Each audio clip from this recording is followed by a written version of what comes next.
and welcome to the Art of Decluttering. I am your host, Amy Revell. This year, I feel like I've got a bit of a taste for research around decluttering and clutter and the impact on our lives and well-being. And today, I have a special guest with me.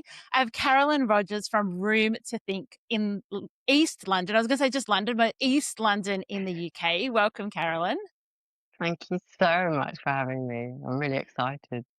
I am too, because you have a background in psychology. You're also a Mm, professional organizer, and you have done this incredible research. The title of the article, it's on sciencedirect.com, and I'll put a link to it in the show notes. The article is called Home and the Extended Self, Exploring Associations Between Clutter and Wellbeing. And this is what I love. There was over 1,100 participants, so you got a really mm, great base to go on, mostly women. mm. Tell me, give me the background to why you did this study, what kind of drew you in, so that we can kind of understand that side of your inquisitive mind. Okay. My research area is positive psychology, and positive psychology is the science of what is it that makes life good. Yep. And there are these things in positive psychology called positive psychology interventions, and these are scientifically tested things that boost well-being. And I assumed, because I've been in practice for some time, that there would be a positive psychology intervention on making home better. Would have been great had there been one on decluttering or one on Mm. organizing or just one on making home better. And there wasn't anything, there was nothing about home that I could find. And yet my experience of working with clients was that Yeah. life changes as a result Mm. of getting to grips at home. And so that was why I did the study. That was the incentive behind it. It's huge, isn't it? It's kind of Mm, mind-boggling that there's such a gap in mm, research. A couple of weeks ago on the podcast, I interviewed Dr. Rebecca Blackburn, who also did some mm, research based in Australia on home and how it makes us feel and the mm. impact of clutter. And so it warms my heart that there are some incredibly smart people out there starting and doing this research. But you shouldn't have to be groundbreaking in 2025, 2026. Come on, world. This is huge. I was gobsmacked actually Yeah. about and also it was really I was kind of relieved that I wasn't studying something like the well-being impact of meditation, because the literature based on that is just infinite. I don't know where you would start. Whereas at least I just had a sort of small section of stuff. And I remember my supervisor said to me, "I think we need to start by you looking at what is in existence about home, in and of itself," and that was a great in Mm. actually. Yeah. So as part of the paper, you Mm, use a couple of terms that I'd love you to define. So one mm. of them is the psychological home. Can you Yes. explain what that is? Yeah. Psychological home it's a construct in psychology. So it's a construct in psychology is when someone goes, "I think this is a thing," and it's and then their job is to define the thing and Hmm. then to make it a measurable thing. And psychological home is it's got three elements to it up there. So the big words are cognitive, affective, and behavioural. But basically, they're thinking, feeling, and doing. Great. And it is the measure of to what extent am I in the practice of making a home. My add-on to that sentence would be that feels like me. And Yep. to what extent does it make me, do I think about it? Do I feel at home in my home? And to what extent Mm. do I do stuff to make my home into a home? And actually, Yeah. just to say, that doesn't need to necessarily be our home as in the place where we're registered to vote from. It Hmm. might be a temporary home. Yeah. Yep. It might be. I heard you and Rebecca talking about people's experience of hotels and going on holiday. And it might be that you go on holiday and you just shift the furniture around a bit and you place a few Yeah. things. I saw someone who we would identify as homeless in the street, who had set up like the place that they were going to sleep, and there was something by the side of it that I kind of, you'd almost sort of read as bedside table. Yeah. This was somewhere where someone homeless was temporarily Yeah. living, but it looked like home. This is someone who would score highly in the psychological home scale. So And it that was a gives real me hope as relief. Yes. yeah, it gives me hope because also then if you are a person who lives if you're a teenager and you live Mm, in a home that is otherwise cluttered, you can have psychological home in your bedroom, is what I'm hearing you say. It doesn't need to be the absolutely. entirety of your home, or Yeah. if your partner has hoarding disorder, you might Yeah. have a space that becomes psychological home. Yeah, you're making me think about, men and sheds, actually, Yes! suddenly. Yeah, Oh yeah, my and sorry, goodness, it's not yes! that women aren't allowed sheds, of course they are. But Yeah. yes, that there's something, and that whole thing about, when we go even putting up a tent in the garden. I don't know if you did that when you were little, but Oh, yeah. there was something about making a home. Yeah, the cubby Yeah, house or the tree yeah, house. yeah, Oh, I love yeah, that. That is yeah, such a great concept. The yeah, other term that I'd love you to uh, dive a little bit into is this extended self. So yeah. tell me what that means. Okay, so there's a chap called Russell Belk. He wrote Yep. a seminal essay, and this was in 1988. It's one of the most cited academic papers that I've come across. And he looked at possessions from almost every kind of academic discipline you can think of. And he, culminating in this theory that possessions are extensions of ourselves, and Hmm. and and by that, what we mean is that, say you and I are both wearing the same pair of socks. I want My socks are an extension of me. Your socks Hmm. are an extension of you. We don't want to swap socks, Yeah. because it it explains why, we might want to wear our partner's jumper when we first meet them, because it's Oh, like them giving us a yes. cuddle, or the comfort of, when someone's died, Yep. and to wear their Yes. cardigan. And it also explains why to let go of something seemingly objectively, it's Hmm. just a book. Yeah, or it's just a hanky or it's just a yes, Absolutely. Or right. just a mug. But it might be the mug that we bought when we graduated, or that we used, or Mm. when we had a cup of tea around it and neighbours, and then they said, "Oh, why don't you keep it because you're lovely?" These the word I'm trying not to say is juju, because I don't know if it's a word that we're allowed to say, but I hear younger generations saying, it's when there's a sort of essence Yeah. of us I'm almost in it. Yeah. picturing Caroline almost like you've got self Mm. and there's like a force field of extended self. And that force field kind of, for some people, is quite small. Like I would say, I have quite a small extended self. I don't feel particularly strong attachment to things.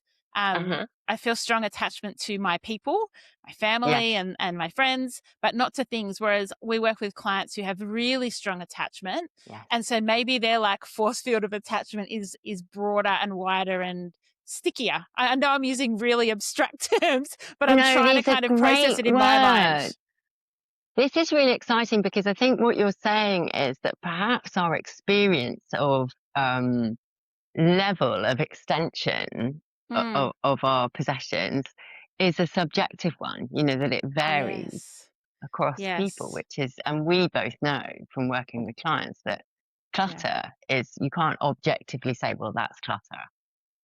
No. No one can say that. The only person who can say whether it's clutter or not is the owner of it. Yeah. And sometimes Um, clients surprise us, don't they? Where you think, oh, we've had a really hard slog going through the serveware and they've got so many platters and bowls. That was their mm, extended self contained a lot of that was my auntie's, that was my mum's. I bought this when we went on yes. this holiday.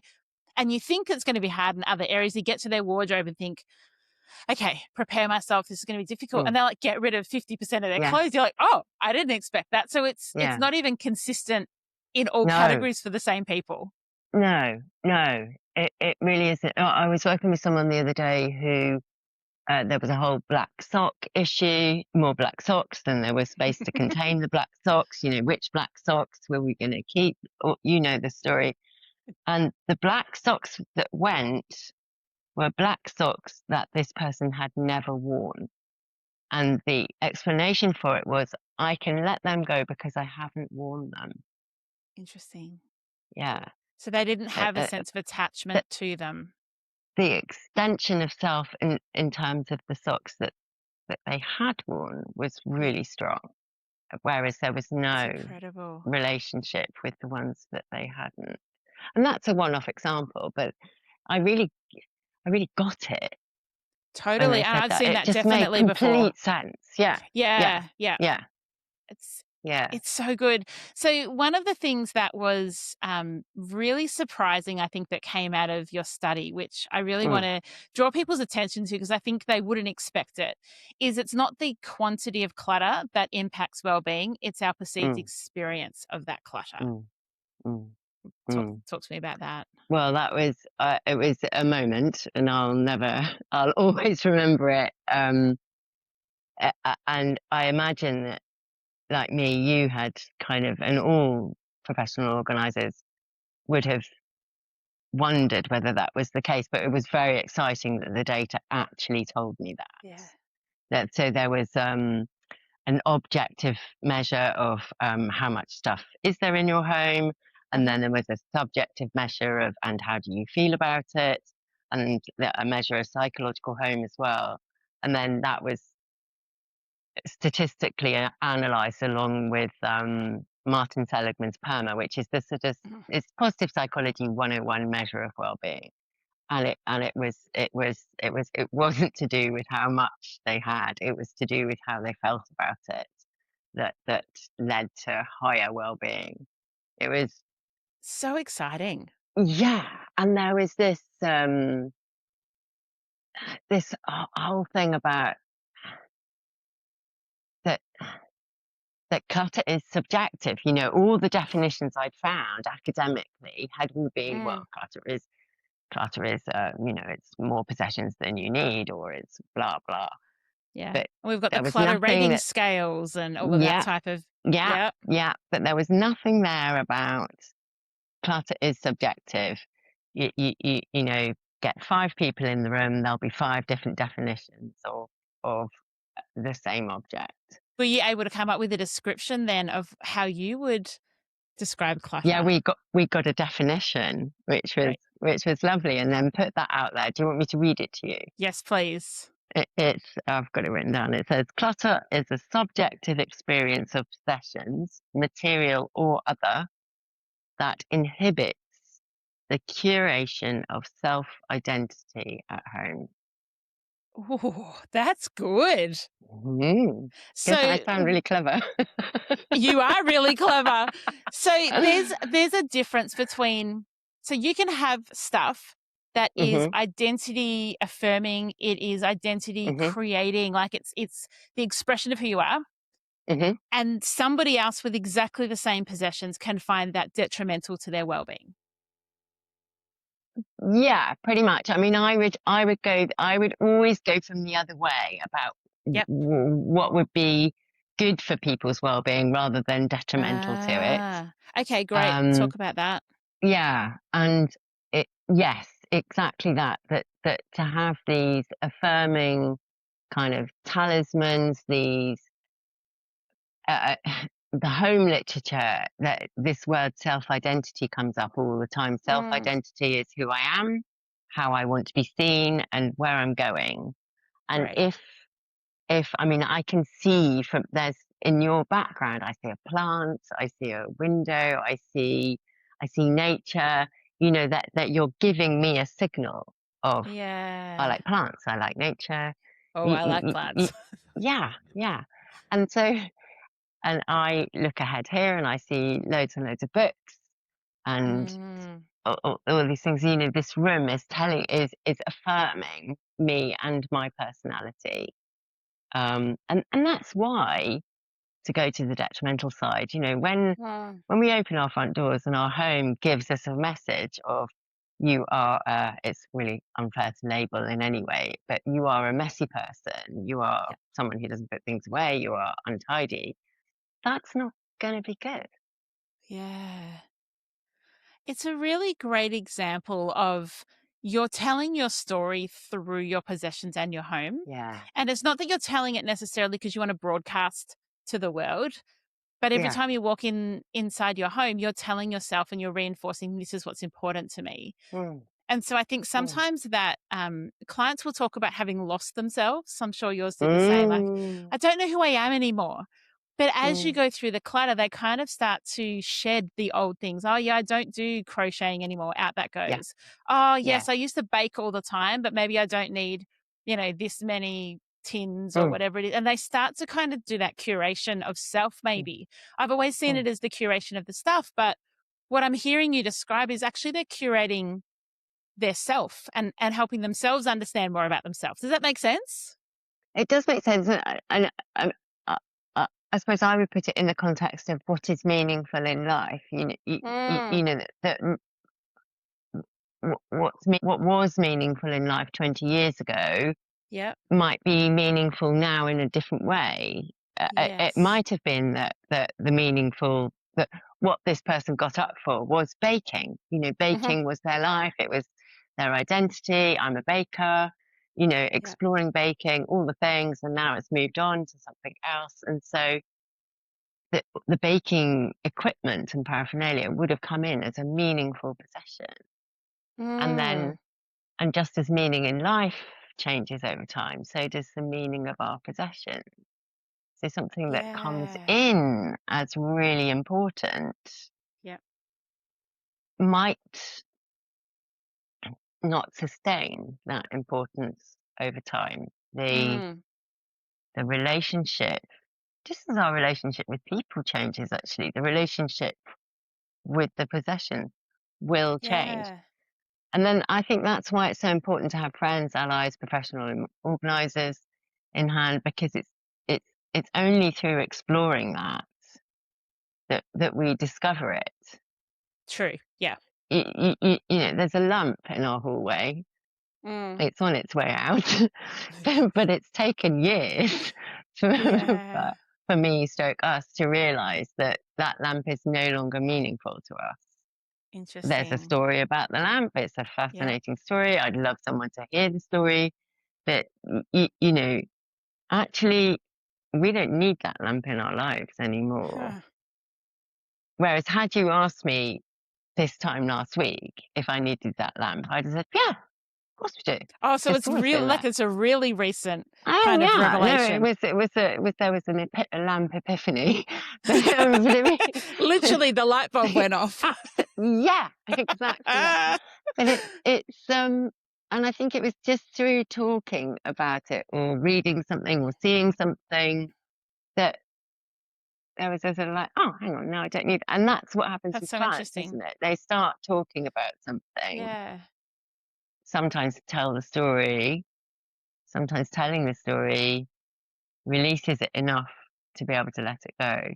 Sometimes Yeah. telling the story affirms that actually, no, this is really important and we need to find a place Mm, mm. where we can keep it. Mm. That's so good. Caroline, if someone's listening and they're going, oh my goodness, all this is new. I'm thinking about my stuff, my home, my relationship, my well-being in a different way.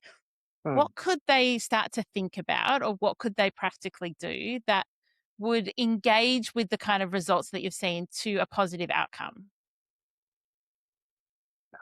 Well, they could listen to podcasts like yours because there's, so much there. I suppose the people you're talking about are already on board with this, but there's something for me about that word mundane hasn't come up yet. That I Mm, think sometimes